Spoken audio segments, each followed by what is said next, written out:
Good morning, Hear and Say Centre. This is Anna.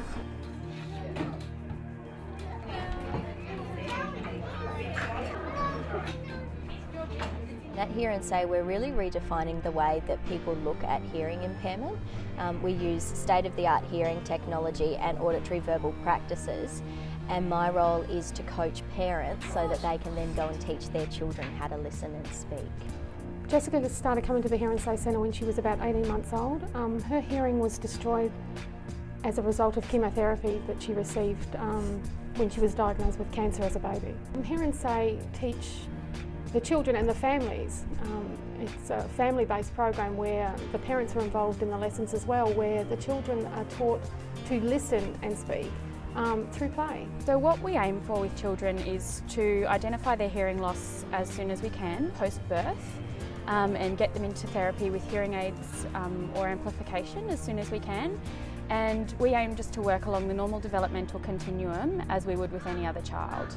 So we work from a set of goals that goes from 0 through to 6 years, where we just target those goals that the child needs to target and help them to learn to listen and speak as any normal child would. Hear and Say Centre, with what they've done to us, when we first introduced to us, our world was just spinning.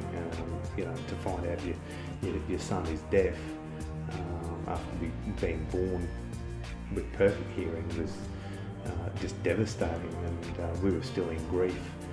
But once we were introduced to Dimity and other people at the Hear and Say Centre, they took us in. It was like being made part of a family. There's such a small window, and I think a lot of people don't realise that the ears are actually the only way in. It's actually the brain that stimulates sound. So at 20 weeks of age, babies start being able to hear in the womb.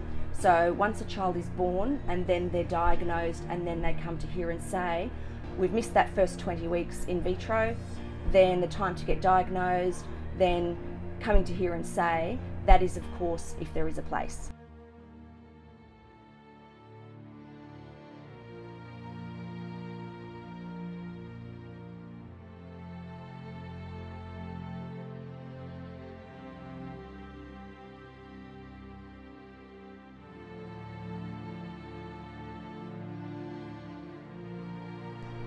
We don't want it to be a financial struggle for them. Obviously that's where we come in, and that's where we need support from the community and also the corporate sector. And if we can keep those funds coming in, we can have these places available to these children. I think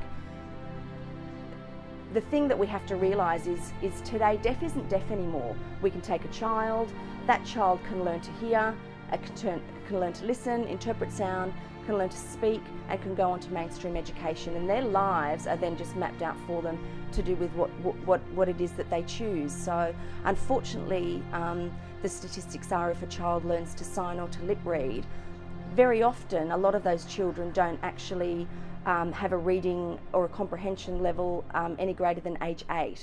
Every parent wants their child to have be able to do whatever they want to do when they grow up, and that was no different to us. But as a father, to have your son want to do what you do for a living is something that you would love. And when we found out Tyler was deaf, to initially think that he wouldn't be able to follow in our footsteps was pretty upsetting. But now, to know that he can, any occupation is available to him, he can do whatever he wants. Best money ever seen in the whole wide world. The best of policemen.